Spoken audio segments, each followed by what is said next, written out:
राम राम। आज हम उस भारत का स्वतंत्रता दिवस मनाने जा रहे हैं जो केवल एक भूखंड नहीं है। यह कहना उसके साथ अन्याय होगा। यह राम की भूमि है जिन्होंने मर्यादा सिखाई। यह कृष्ण की भूमि है जिन्होंने कर्म के बीच में स्थिति प्रज्ञ होना सिखाया। यह बुद्ध की भूमि है जिन्होंने करुणा और जागृति का संदेश दिया। यह महावीर की भूमि है जिन्होंने अहिंसा और आत्मविजय का सच्चा साहस दिखाया। यह वह भारत है जिसका नाम ही भारतवर्ष महाराज दुष्यंत के पुत्र के ऊपर पड़ा। वह छोटा सा बालक जो सिंह के मुख में हाथ डालकर उसके दांतों को गिनने का साहस रखता हो। विचार कीजिए, यह उस आत्मा की ओर संकेत करता है जो निर्भीक होती है। सोचिए, जिस सभ्यता में एक बालक भी सिंह से भयभीत नहीं होता, वह सभ्यता कितनी आत्मनिर्भीक रही होगी। यह भूमि केवल तलवार चलाने वालों की भूमि नहीं रही। यह उस साहस की भूमि है जो सत्य को स्वयं उसके सामने रख देता है। हमारा यह भारतवर्ष जिसमें महाराणा प्रताप हुए, जिन्होंने विपरीत परिस्थितियों में भी अपने स्वाभिमान से समझौता नहीं किया। जहां पृथ्वीराज चौहान हुए, जिन्होंने पराक्रम की परंपरा को जीवित रखा। यहाँ स्वामी विवेकानंद हुए, जिन्होंने संसार के सामने भारत के आध्यात्मिक ज्ञान का उद्घोष किया। और यहाँ सुभाष चंद्र बोस हुए, जिनके हृदय में स्वतंत्र भारत का सपना इतना प्रखर था कि स्वप्न को सत्य करने के लिए उन्होंने अपने जीवन की आहुति ही दे दी। और न जाने कितने ज्ञात अज्ञात महावीरों ने इस मिट्टी पर अपने प्राण न्यौछावर कर दिए, जिससे आने वाली पीढ़ियां स्वतंत्र आकाश में सांस ले सकें। लेकिन आज स्वतंत्रता दिवस के इस अवसर पर हमें स्वयं से एक प्रश्न पूछना चाहिए। क्या केवल विदेशी शासन से मुक्त हो जाना ही स्वतंत्रता है? यदि हमारा देश स्वतंत्र है और हमारा मन भय से बंधा हुआ है, तो क्या हम वास्तविक रूप से स्वतंत्र हैं? यदि हमारे पास धन है और हमारा लोभ हमें नियंत्रित करता है, तो क्या वास्तव में हम स्वतंत्र हैं? यदि हमें बोलने की आज़ादी है, लेकिन हम अपने ही क्रोध, अहंकार, ईर्ष्या और द्वेष के गुलाम हैं, तो क्या हम स्वतंत्र हैं? यह अवलोकन हमें अपने अंदर ही करना पड़ेगा कि यदि हम एक दूसरे से प्रेम नहीं कर सकते, तो क्या हमारी स्वतंत्रता पूर्ण हुई? मेरे लिए स्वतंत्रता का बहुत गहरा अर्थ है। मेरे लिए स्वतंत्रता का अर्थ है मुक्ति। मुक्ति किसी बाहरी सत्ता से नहीं, मुक्ति अपने आंतरिक भय से, मुक्ति केवल पराधीनता से नहीं, मुक्ति अहंकार से, मुक्ति केवल बंधनों को तोड़ना नहीं, मुक्ति उस चेतना को जानना है जो कभी किसी बंधन में नहीं पड़ सकती। उपनिषदों ने हमारे इसी आंतरिक स्वतंत्रता की ओर संकेत किया है। भारत की महान परंपरा हमें बताती है कि मनुष्य की अंतिम जीत बाहर नहीं, बल्कि स्वयं को जीत लेने से होती है।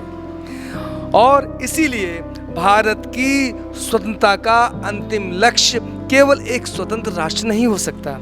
हमारा लक्ष्य होना चाहिए स्वतंत्र मनुष्य। स्वतंत्र मनुष्य से आशय है ऐसा मनुष्य जो सत्य बोल सके, ऐसा मनुष्य जो भय के बिना प्रेम कर सके, ऐसा मनुष्य जो अन्याय के सामने झुकने से इनकार कर दे, ऐसा मनुष्य जो शक्ति पाकर भी करुणा ना खोए, ऐसा मनुष्य जो अपनी सफलता में दूसरों का अपमान ना करे और अपनी असफलता में स्वयं से घृणा ना करे। क्यों? क्योंकि जिस हृदय में प्रेम नहीं है, वहाँ स्वतंत्रता अधूरी है। प्रेम कमजोरी नहीं है। राम का प्रेम उन्हें कमजोर नहीं बनाता, कृष्ण का प्रेम उन्हें निर्बल नहीं बनाता, बुद्ध का प्रेम उन्हें कमजोर नहीं बनाता, महावीर का प्रेम उन्हें भयभीत नहीं बनाता।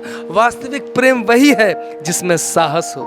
प्रेम वह शक्ति है जो मनुष्य को मनुष्य से जोड़ती है, और मुक्ति वह अवस्था है जिसमें मनुष्य अपने भीतरों के बंधन से मुक्त हो जाता है। शायद इसीलिए भारत की सनातन दृष्टि में स्वतंत्रता केवल एक राजनीतिक विचार नहीं है, बल्कि एक आध्यात्मिक यात्रा भी है। आज जब हम तिरंगा फहराएं तो यह ना सोचें कि यह हमारे राष्ट्र की स्वतंत्रता का प्रतीक है। साथ साथ एक क्षण के लिए अपने भीतर भी तिरंगा फहराएं। केसरिया हमें याद दिलाए त्याग और साहस, श्वेत हमें याद दिलाए शांति और करुणा, हरा हमें याद दिलाए समृद्धि, जीवन और विकास, और घूमता हुआ अशोक चक्र हमें याद दिलाए सदा चलते रहना। चरे वेती किसी एक क्षण भी रुकना ना हो, क्योंकि जिस दिन कोई राष्ट्र रुक जाता है उस दिन उसकी स्वतंत्रता कमजोर हो जाती है। आज हमें एक ऐसे भारत का निर्माण करना है जो केवल आर्थिक रूप से ही शक्तिशाली ना हो बल्कि चरित्र में भी महान हो। ऐसा वह भारत जहाँ विज्ञान भी हो और विवेक भी हो, जहाँ समृद्धि भी हो और संवेदना भी हो, जहाँ शक्ति भी हो और करुणा भी हो, जहाँ परंपरा हो लेकिन जड़ता ना हो, जहाँ आधुनिकता हो परंतु अपनी आत्मा से दूरी ना हो, और ऐसा भारत जहाँ मनुष्य से प्रेम कर सके। क्योंकि अंततः हमारी सारी लड़ाइयाँ, हमारी सारी उपलब्धियाँ, हमारी सारी संपत्तियाँ और सारी सीमाएं एक दिन पीछे रह जाती हैं। जो बचेगा वह होगा यह कि हमने कितना प्रेम किया, हमने अपने जीवन में मुक्ति का कितना अनुभव किया, कितना सत्य जिया, कितना साहस दिखाया। इस स्वतंत्रता दिवस पर आइए हम अपने वीरों को पुष्प अर्पित करें और उनके इस स्वप्न को अपने जीवन में उतारें। देश को केवल सरकारें महान नहीं बनाती, देश को महान बनाता है उनके नागरिकों का चरित्र। इसलिए आज हम संकल्प लें, हम भय से स्वतंत्र होंगे, हम घृणा से स्वतंत्र होंगे, हम अहंकार से स्वतंत्र होंगे, हम अज्ञान से स्वतंत्र होंगे और अपने हृदय को प्रेम के लिए खोलेंगे। तभी हमारी स्वतंत्रता वास्तविक अर्थों में पूर्ण होगी। क्योंकि भारत की स्वतंत्रता केवल 15 अगस्त 1947 को प्राप्त हुई स्वतंत्रता नहीं है। भारत की वास्तविक स्वतंत्रता उस दिन होगी जब हर मनुष्य अपने भीतर भय से मुक्त हो जाएगा, जब हर हृदय प्रेम से भर जाएगा और जब हर व्यक्ति सत्य के साथ खड़ा होने का साहस दिखा पाएगा और हम समझ पाएंगे कि हम एक दूसरे से अलग नहीं हैं। यही भारत की आत्मा है, यही भारत का संदेश है, यही भारत का सनातन ज्ञान है। आइए हम इस स्वतंत्रता दिवस के अवसर पर आकाश में तिरंगा फहराने के साथ साथ अपने भीतर भी स्वतंत्रता की ध्वजा फहराएं। वंदे मातरम। भारत माता की जय।